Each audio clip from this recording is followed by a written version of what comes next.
اس کے ذہن میں بھی نہیں ہے کہ میں جہاں داخل ہو رہا ہوں وہاں داخل ہونے سے پہلے میں نے یہ دعا کی تھی کہ اللہ رحمت کے دروازے مجھ پر کھول دے. لیکن کبھی اس نے رحمت تلاش کرنے کی کوشش نہیں کی, کبھی اس نے غور نہیں کیا. رحمت برستی ہے, رحمت کے دروازے کھل جاتے ہیں, لیکن اس رحمت کو پانے کے سلسلے میں اور اس رحمت کے حصول کے سلسلے میں جو جذبہ چاہیے وہ جذبہ ندارت. اور یہی وجہ ہے کہ ہم یوں ہی مسجد میں گھس جاتے ہیں. اللہ کا بے پناہ شکر ہے کہ ہم سب کو ماہ رمضان نصیب ہو گیا. پہلی تراویح کا شرف بھی ہم نے حاصل کیا. آپ نہیں جانتے کہ یہ تراویح اس میں کھڑا ہونا اور تھوڑی دیر کی بظاہر اس تکلیف کی بنیاد پر اللہ کتنی راحتیں عطا فرماتا ہے کہ آقا کریم صلی اللہ علیہ وسلم نے ارشاد فرمایا من قام رمضان ایمانا و احتسابا غفر له ما تقدم من ذنبه. جو شخص ماہ رمضان میں قیام کیا اللہ رب العزت جل جلالہ اس کے پچھلے گناہوں کو معاف فرما دیتا ہے. میرے پیارے آقا صلی اللہ تعالی علیہ وسلم کے پیارے دیوانوں, گناہ اگر اس کے بارے میں ہم سمجھنے کی کوشش کریں تو رونگٹے کھڑے ہو جاتے ہیں.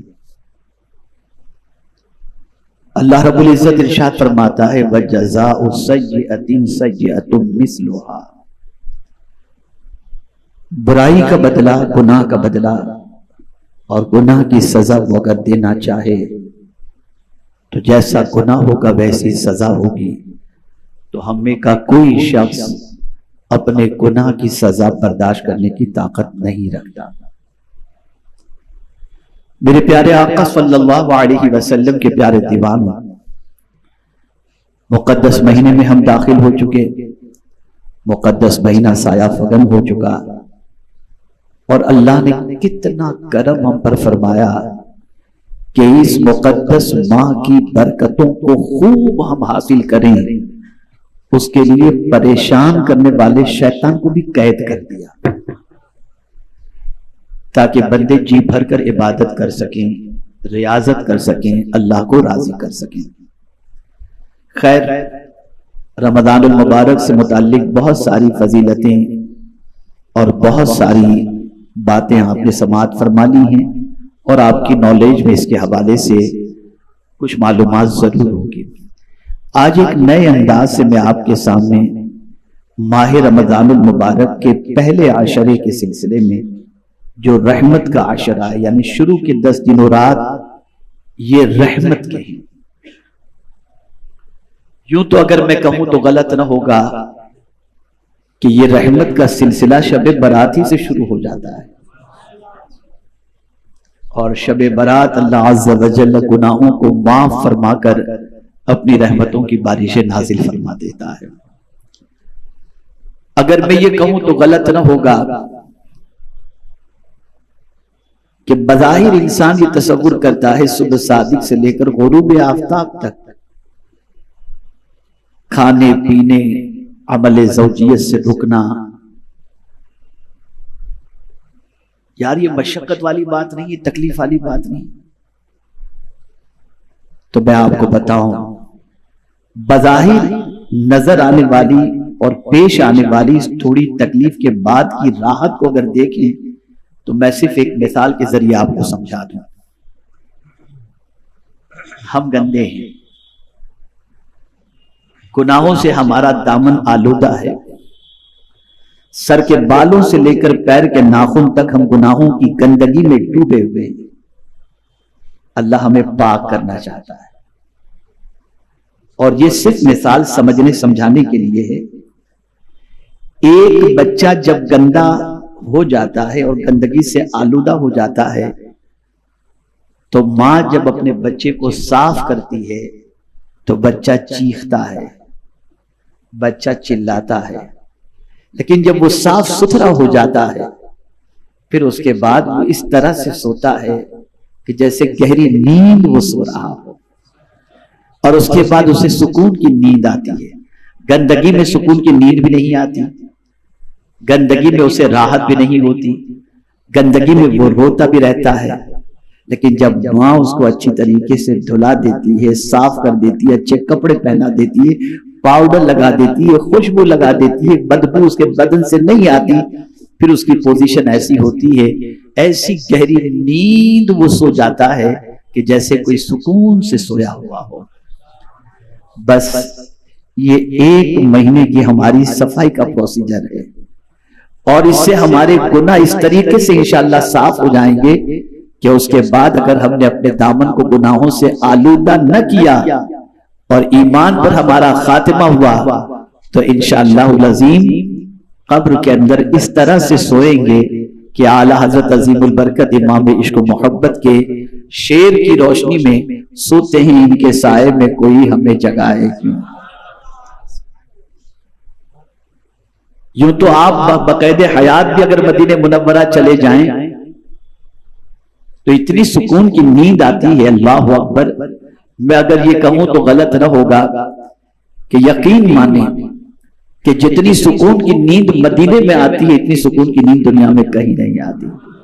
اس کو کسی نے بہت اچھے انداز سے سمجھایا ہے اور یوں کہا ہے، تھکا ہوا بچہ جب ماں کی گود میں سر رکھ دے تو اسے فوراً نیند آ جاتی ہے۔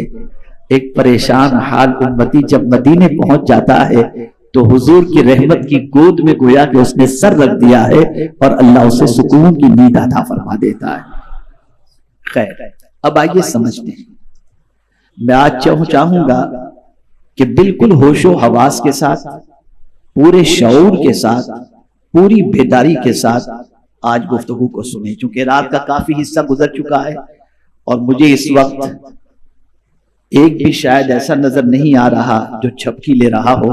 ماشاءاللہ تقریباً بیزار کی جگہ پر بیدار ہی مجھے نظر آ رہے ہیں۔ اب آئیے سمجھتے ہیں، اللہ کے رسول صلی اللہ علیہ وسلم نے ماہ رمضان کے پہلے عشرے کے بارے میں فرمایا، شہر اولہ رحمت۔ ماہ رمضان کا پہلا عشرہ رحمت کا عشرہ ہے۔ کیا مطلب؟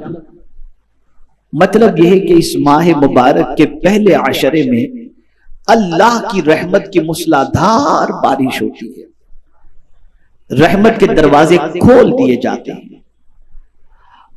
اب اس رحمت سے فائدہ اٹھانے والوں کو چاہیے کہ اس رحمت سے فائدہ اٹھائے، اس کو محسوس کرے، اس کی تلاش کرے۔ جس طریقے سے آقا کریم صلی اللہ تعالی علیہ وسلم کی سنت مبارکہ ہے کہ مسجد میں داخل ہوتے وقت جو دعا ہم پڑھتے ہیں وہ کون سی دعا ہے؟ اللہم افتح لی، بولیے ابواب رحمتک۔ ہم دن میں 5 مرتبہ اگر مسجد میں نماز کے لیے جاتے ہیں تو ہم اللہ کی بارگاہ میں دعا کرتے ہیں، اے اللہ رحمتوں کے دروازے ہم پر کھول دے۔ لیکن شاید ہی کوئی ایسا ہو جو رحمت کے تجسس کے ساتھ، رحمت کی فکر کے ساتھ، رحمت میں نہانے کے ساتھ، رحمت کے حصول کی غرض سے مسجد میں داخل ہوتا ہو۔ آیا، جلدی جلدی گھسا، کھڑا ہوا، نماز پڑھا، سیدھا نکل گیا۔ اس کے ذہن میں بھی نہیں ہے کہ میں جہاں داخل ہو رہا ہوں وہاں داخل ہونے سے پہلے میں نے یہ دعا کی تھی کہ اللہ رحمت کے دروازے مجھ پر کھول دے۔ لیکن کبھی اس نے رحمت تلاش کرنے کی کوشش نہیں کی، کبھی اس نے غور نہیں کیا۔ رحمت برستی ہے، رحمت کے دروازے کھل جاتے ہیں، لیکن اس رحمت کو پانے کے سلسلے میں اور اس رحمت کے حصول کے سلسلے میں جو جذبہ چاہیے وہ جذبہ ندارت۔ اور یہی وجہ ہے کہ ہم یوں ہی مسجد میں گھس جاتے ہیں اور حضرت بایزید بسطامی علیہ الرحمہ جب اذان سنتے اور مسجد کی طرف نکلتے تو کانپتے تھے، چہرہ زرد پڑ جاتا۔ جب ان سے کوئی کہتا کہ آپ مسجد میں جاتے وقت، نماز کے لیے جاتے وقت اس طرح سے کانپتے کیوں ہیں؟ تو جواب میں ارشاد فرماتے ہیں، بندے ذرا یہ بتا، کیا کوئی ناپاک جسم والا مسجد میں داخل ہو سکتا ہے؟ تو لوگ کہتے نہیں، تو فرماتے ہیں جسم تو انسان دیکھتا ہے، جس جسم کو انسان دیکھتا ہے وہ اگر گندا ہو تو اس کے ساتھ مسجد میں نہیں داخل ہوا جا سکتا، تو جس دل کو خدا دیکھ رہا ہو اگر وہ دل گندا ہو تو اسے لے کر میں مسجد میں کیسے داخل؟ تو وہ مسجد کی عظمت کو سمجھتے تھے۔ بہت ساروں کو مسجد کے در و دیوار سے آواز آتی تھی، جیسا کہ حضرت ابراہیم ابن ادہم رحمت اللہ تعالی علیہ